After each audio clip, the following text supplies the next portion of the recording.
दिल्ली की सर्दियों की शाम थी जब कनॉट प्लेस की चहल पहल के बीच आरव का ध्यान अचानक एक किताबों की दुकान पर अटक गया। वो एक लेखक था, शब्दों और कहानियों का दीवाना। दुकान के शीशे से दिख रहा था कि एक लड़की लगभग उसी की उम्र की एक पुरानी नॉवल को बेहद गौर से पढ़ रही थी। उसके खुले बाल जो हल्की धूप में सुनहरे दिख रहे थे और वो तल्लीनता जिसने उसके चेहरे पर एक अलग ही चमक ला दी थी, आरव को अपनी ओर खींच रही थी।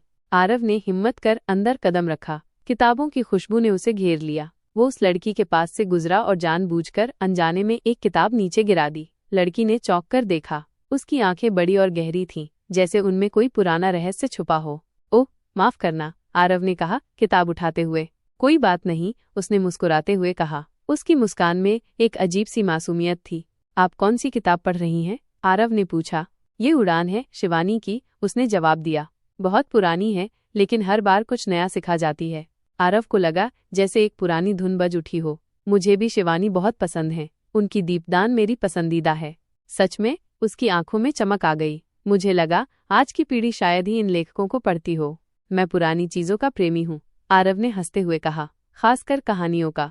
दोनों के बीच बातों का सिलसिला शुरू हो गया। उसका नाम अवंतिका था और वो एक आर्किटेक्ट थी। कहानियों और किताबों के अलावा दोनों को पुरानी इमारतों, शांत कोनों और रात में तारों को देखने का भी शौक था। आरव को लगा जैसे वो अवंतिका को बरसों से जानता हो। उनकी पहली मुलाकात घंटों में बदल गई और उन्हें एहसास ही नहीं हुआ कि रात का अंधेरा गहरा चुका था।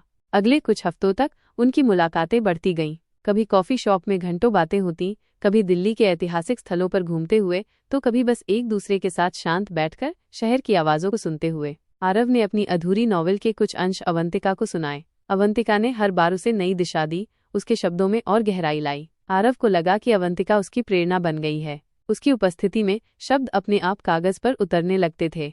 एक शाम जब वे इंडिया गेट पर थे, हवा में हल्की ठंडक थी और लाइटों की रोशनी में स्मारक चमक रहा था। आरव ने हिम्मत जुटाई। अवंतिका, उसने कहा, मुझे लगता है मुझे तुमसे प्यार हो गया है।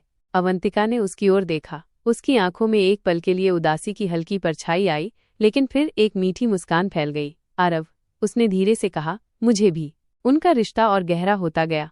वे एक दूसरे के सुख दुख में साथी बने। आरव के लिए अवंतिका सिर्फ प्यार नहीं थी, वो उसकी दोस्त, उसकी मार्गदर्शक, उसकी सबसे बड़ी समर्थक थी। अवंतिका ने उसे दिखाया कि शब्दों की दुनिया के बाहर भी कितनी खूबसूरती है। आरव ने उसे सिखाया कि हर कहानी में एक नई शुरुआत होती है। एक दिन अवंतिका ने आरव को एक रहस्य बताया। आरव, मेरा जन्म भारत में नहीं हुआ था, मैं गोद ली हुई हूँ। मेरे असली माता पिता कौन हैं, ये मैं नहीं जानती। उसकी आवाज में एक अजीब सी उदासी थी। आरव ने उसका हाथ थामा। इससे क्या फर्क पड़ता है अवंतिका, तुम वही हो जिसे मैं प्यार करता हूँ। तुम्हारा अतीत तुम्हें परिभाषित नहीं करता।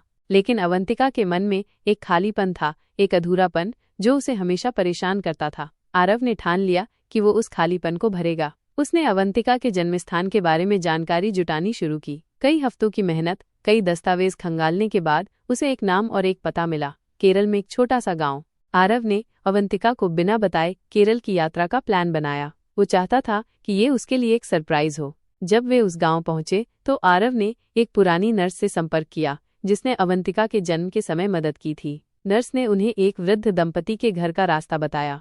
दरवाजे पर आरव ने दस्तक दी। एक वृद्ध महिला ने दरवाजा खोला। आरव ने अवंतिका की तस्वीर दिखाते हुए पूछा, क्या आप इन्हें पहचानती हैं? महिला की आंखों में आंसू आ गए। मेरी बेटी, मेरी अवनी। आरव ने अवंतिका को बताया कि उसे उसके असली माता पिता मिल गए हैं। अवंतिका पहले अविश्वास में थी, फिर उसकी आंखों में आंसू आ गए, खुशी और राहत के आंसू। उस दिन अवंतिका ने अपने माता पिता को पाया और आरव ने उसे दुनिया की सबसे बड़ी खुशी दी। उस दिन आरव को एहसास हुआ कि सच्चा प्यार सिर्फ देना होता है। दिल्ली वापस आने के बाद आरव और अवंतिका ने अपनी जिंदगी की नई शुरुआत की। अवंतिका अब और भी मजबूत और खुश थी। आरव ने अपनी नॉवल पूरी की, जिसे उसने अवंतिका नाम दिया। ये कहानी उनके प्यार की, उनके संघर्षों की और एक दूसरे के लिए उनके अटूट समर्थन की थी।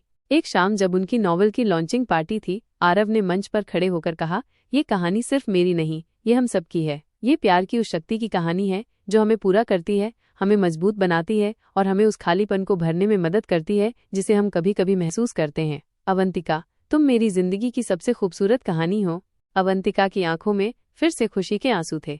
उसने आरव का हाथ थामा और दोनों ने एक दूसरे की आंखों में देखा। उनकी प्रेम कहानी सिर्फ शब्दों की नहीं थी, बल्कि भावनाओं, त्याग और अटूट विश्वास की थी। वे जानते थे कि उनकी दास्तान अभी भी लिखी जा रही है, हर नए दिन के साथ, हर नए पल के साथ, और वे हमेशा एक दूसरे के साथ अपनी कहानी के हर नए अध्याय को लिखने के लिए तैयार थे।